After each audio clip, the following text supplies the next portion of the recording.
Everyone has habits, some are pretty useful.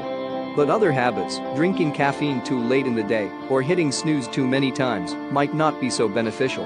Successful people have healthy habits. On the other side, bad habits become hard to break because they are deeply wired, by constant repetition, into our brains. And when you add pleasure to them, breaking unwanted habits can be difficult, especially if you've been engaging in them for a long time. But understanding how habits form in the first place can ease the process. Remember, triggers are the first step in developing a habit. Identifying the triggers behind your habitual behaviors is the first step in moving past them. Spend a few days tracking your habit to see whether it follows any patterns. Note things like: where does habitual behavior happen, what time of day? Let's say you want to stop staying up past midnight. After a few days of tracking your behavior, you realize you tend to stay up later if you start watching TV or chatting with friends after dinner. Take a few minutes to consider why you want to break the habit and any benefits you see resulting from the change. Listing these reasons may help you think of a few that hadn't occurred to you yet.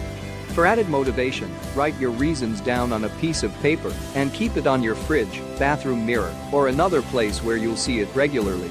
If you and a friend or partner both want to break an unwanted habit, try to do it together.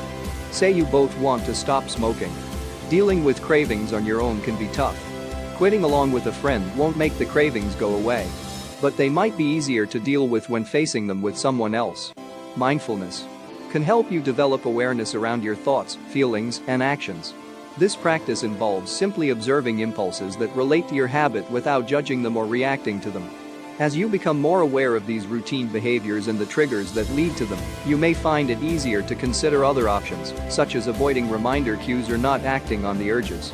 Replace the habit with a different one. You might have an easier time breaking a habit if you replace the unwanted behavior with new behavior, instead of simply trying to stop the unwanted behavior.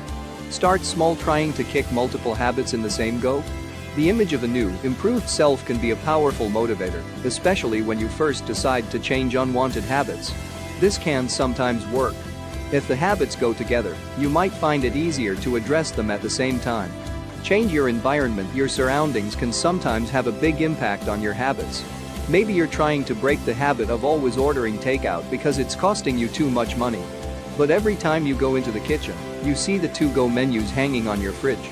You could try replacing the menu with printouts of easier recipes you know you'll enjoy. Give it time. There's a common myth that it takes 21 days to make or break a habit. Ready to take on the challenge? And create a new habit?